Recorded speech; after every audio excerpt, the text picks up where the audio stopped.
Hello friends, तो movie के start में हमें रिनाई को दिखाया जाता है जो कि एल्बम में अपनी पिक्चर्स देख रही होती है। तभी उसका बेटा डाल्टन भी वहां आ जाता है और वो भी अपनी मदर के साथ पिक्चर्स देखने बैठ जाता है। डाल्टन पिक्चर्स देखने के बाद अपने फादर जोश की पिक्चर्स दिखाने के बारे में पूछता है, जिस पर रिनाई उसे कहती है कि जोश के बचपन की कोई भी पिक्चर नहीं है। जिसके बाद रिनाई अपनी बुक्स को एक बुक शेल्फ में रखती है, लेकिन कोई उस बुक्स को गिरा देता है। रिनाई समझती है कि शायद उस बुक्स को बच्चों ने गिराया है, लेकिन उन बुक्स को बच्चों ने नहीं बल्कि किसी इवल पावर ने गिराया था। जोश की ऑफिस जाने के बाद रिनाई पियानो की प्रैक्टिस करती है। तभी उसे उसकी छोटी बेटी की रोने की आवाज आती है, जिसे सुनकर वो उसके पास जाती है और उसे चुप करवाने की कोशिश करती है, लेकिन वो चुप नहीं होती। जब रात को डाल्टन खेल रहा होता है तो वो देखता है कि दरवाजा खुद ब खुद खुल जाता है। जब डाल्टन वहां जाता है तो वो एक सीढ़ी से स्लिप होकर गिर जाता है और वही डाल्टन किसी चीज को देखकर चिल्लाता है। उसकी चीख रिनाई और जोश सुनकर उसके पास आ जाते हैं। डाल्टन उन्हें ये नहीं बताता कि वो किस चीज से डर रहा था, बस ये बताता है कि वो सीढ़ी से गिरा था, जिसकी वजह से उसे थोड़ी बहुत चोट आती है और जोश उसे उठाकर उसके रूम में ले जाता है। रिनाई सुबह से अपनी जो शीट बॉक्स ढूंढ रही थी, वो देखती है कि वो बॉक्स भी वहीं पर पड़ा हुआ था जहां डाल्टन बेहोश हुआ था। नेक्स्ट मॉर्निंग जब जोश डाल्टन को उठाता है तो वो नहीं उठता, जिस पर वो उसे हॉस्पिटल ले जाते हैं। वहां डॉक्टर ने बताते हैं कि डाल्टन कोमा में चला गया है, लेकिन उसके कोमा में जाने की वजह डॉक्टर्स को भी नहीं पता चलती, क्योंकि उसकी सारी रिपोर्ट्स ठीक थी। अब 3 माह के बाद उनके घर को दोबारा दिखाया जाता है, जहां वो डाल्टन को घर ले आए थे, लेकिन डाल्टन अभी भी ठीक नहीं हुआ था। फिर रिनाई जब पियानो प्रैक्टिस कर रही होती है तो उसके बेबी के रूम से बेबी मॉनिटर में कुछ लोगों के बोलने की आवाज आती है और वो आवाजें तेज होती जाती हैं और फिर वो बच्ची रोने लगती है। रिनाई जब वहां जाती है तो वहां कोई भी नहीं था। रात में रिनाई का दूसरा बेटा कहता है कि मैं अपना रूम चेंज करना चाहता हूँ। रीजन पूछने पर वो बताता है कि रात में डाल्टन नींद में चलता है, जिसकी वजह से वो डर जाता है। हालांकि फोस्टर यानी रिनाई के दूसरे बेटे का रूम डाल्टन के रूम के बिल्कुल सामने होता है, लेकिन डाल्टन तो कोमा में था, इसी वजह से वो फोस्टर की बात को सीरियस नहीं लेती। अभी रात को फोस्टर की आंख खुलती है, वो सामने देखता है जहाँ डाल्टन सो रहा था, जिसकी वजह से वो डर जाता है और अपने रूम का डोर लॉक कर लेता है। तभी वो नोटिस करता है कि उसके रूम के बाहर कोई चल रहा है। तभी फोस्टर डर कर जल्दी से अपने बेड पर लेट जाता है। फिर जोश और रिनाई अपने रूम में होते हैं। तभी उनके डोर पर नॉक होता है। जोश वहां जाकर चेक करता है कि कौन है, लेकिन वहां कोई भी नहीं था। जोश दरवाजा बंद करके सिक्योरिटी अलार्म ऑन करता है, लेकिन तभी घर का अलार्म जोर जोर से बजना शुरू हो जाता है। वो देखता है कि दरवाजा खुला हुआ है और फिर से दरवाजा और अलार्म बंद करता है। तभी रिनाई को अपनी बेटी के रोने की आवाजें आती हैं। जब रिनाई अपनी बेटी के रूम में जाती है तो उसे वहां एक आदमी नजर आता है, जिसे देखकर वो चिल्लाती है। ये सुनकर जोश वहां आ जाता है। रिनाई बताती है कि उनकी बेटी के रूम में कोई आदमी था। जोश सारी जगह चेक करता है, लेकिन जब वो डोर की तरफ जाता है तो वो देखता है कि इस बार भी दरवाजे खुले हुए हैं। इस बार फिर जोश दरवाजा और अलार्म बंद करता है और पूरे घर को चेक करता है, लेकिन उसे कोई नहीं मिलता। फिर हम डाल्टन को देखते हैं, जिसकी इस कंडीशन की वजह डॉक्टर्स को भी नहीं पता चलती। तभी रिनाई को डाल्टन के बेड पर ब्लड नजर आता है, जिसे देखकर वो घबरा जाती है और जोश को कॉल करती है, लेकिन जोश घर आने में थोड़ी देर कर देता है, जिस पर उनमें थोड़ा झगड़ा होता है। रिनाई जोश को बताती है कि ये घर ठीक नहीं है, क्योंकि जब से वो यहाँ आए हैं उनके साथ कुछ ना कुछ हो रहा है। रात में रिनाई को एक ख्वाब आता है, जिसमें वो डाल्टन और उसके साथ एक शैतान को देखती है। तभी वो नींद से जाग जाती है। तभी रिनाई को बाहर को चलता हुआ दिखाई देता है और वो आदमी रिनाई को डरा देता है।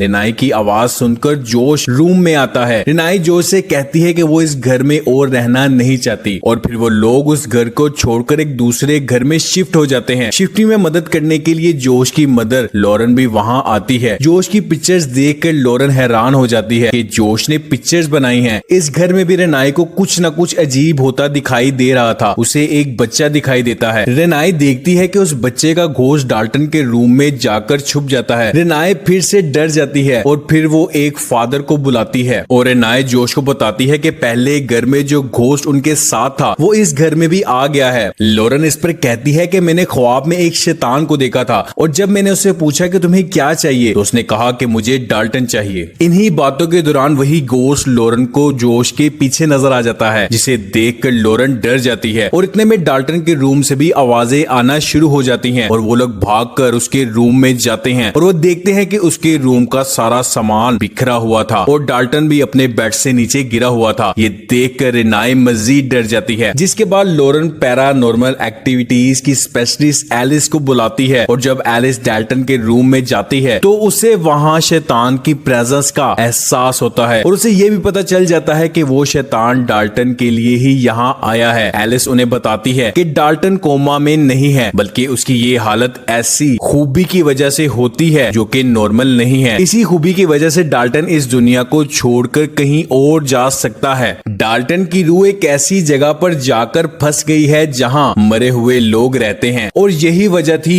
कि घर बदलने से भी उन्हें कोई फर्क नहीं पड़ा, क्योंकि हॉन्टेड उनका घर नहीं बल्कि डाल्टन था। यह सुनने के बाद जोश डाल्टन के पास आ जाता है और उसे कहता है कि अगर तुम मुझे सुन सकते हो तो कोई हिंट दो, जिस पर एक पेंटिंग नीचे गिर जाती है और उसकी नजर डाल्टन की बनाई हुई बाकी की ड्राइंग्स पर जाती है, जिसे जोश को पता चलता है कि एलिस बिल्कुल ठीक थी। एलिस और बाकी लोग डाल्टन से कनेक्टेड होने की कोशिश करते हैं और उसके साथ उनका राब्ता हो भी जाता है। डाल्टन उनकी आवाज सुन सकता था और वो उन्हें रिप्लाई भी करता है। डाल्टन उन्हें बताता है कि वो एक आदमी से डरा हुआ है जिसका चेहरा लाल है। डाल्टन इन लोगों से बात करने से डरता है क्योंकि कहीं वो शैतान उनकी कन्वर्सेशन ना सुन ले। डाल्टन डरी हुई आवाज में कहता है कि शैतान ने हमारी आवाजें सुन ली हैं। सब लोग काफी घबरा जाते हैं। तभी डाल्टन वहां आ जाता है, जिसे देखकर सब शॉक हो जाते हैं। इस वक्त डाल्टन के पास ऐसी पावर्स होती हैं कि वो उन लोगों को उठाकर दूर फेंकता है और तभी बाकी गोश्त भी वहां आ जाते हैं और एक गोश्त नाय को पकड़ लेता है। तभी जोश भी उसे देख लेता है और जब जोश उसे बचाने की कोशिश करता है तो वो गोश्त उसे दूर फेंक देता है। इस सब के दौरान एलिस डाल्टन से उस शैतान को भगाने की कोशिश करती है। तब डाल्टन जमीन पर गिर जाता है और सब कुछ नॉर्मल हो जाता है। इसके बाद डाल्टन फिर से कोमा में चला जाता है।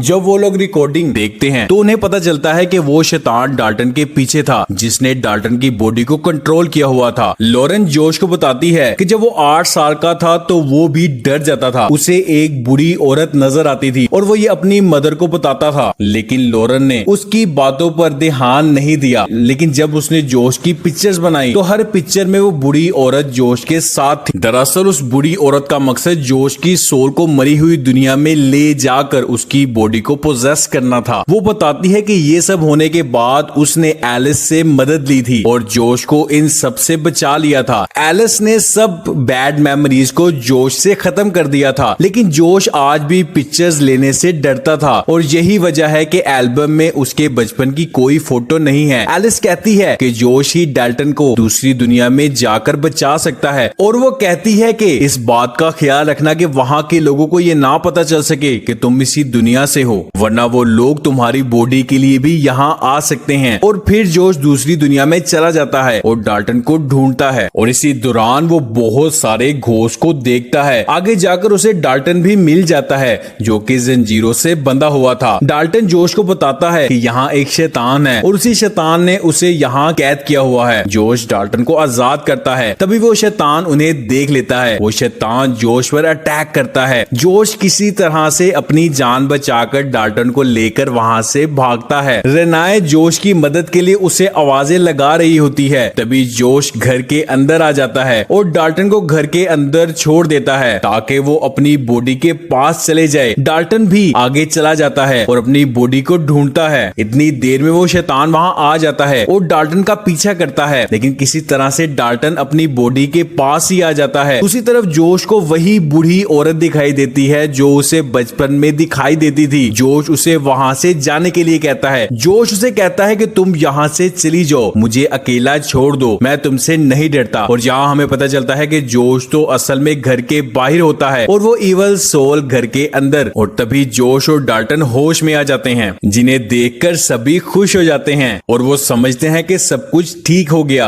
और किसी को जानी नुकसान नहीं हुआ। एलिस और उसके साथी वापसी के लिए अपना सामान बांध रहे होते हैं, जहां जोश अपनी पुरानी पिक्चर्स एलिस को वापस करता है। जहां एलिस जोश की पिक्चर्स लेती है, जिसे देखकर जोश को बहुत गुस्सा आता है और यहाँ हमें पता चलता है कि वो बुरी औरत का गोश्त जोश के अंदर आ चुका है और जोश की सोल दूसरी दुनिया में फंस चुकी है। वो एलिस पर अटैक करता है और इन सब के दौरान एलिस की चीख रेनाए सुन लेती है। जब रेनाए आती है तो वो एलिस को मरा हुआ देखती है और वो उसी कैमरे में जोश की फोटो यानी उसी बुरी औरत को देखती है। ये देखकर रेनाए डर जाती है और इसी के साथ जोश भी उसके पीछे आ जाता है और इसी के साथ ये मूवी का पार्ट 1 खत्म हो जाता है।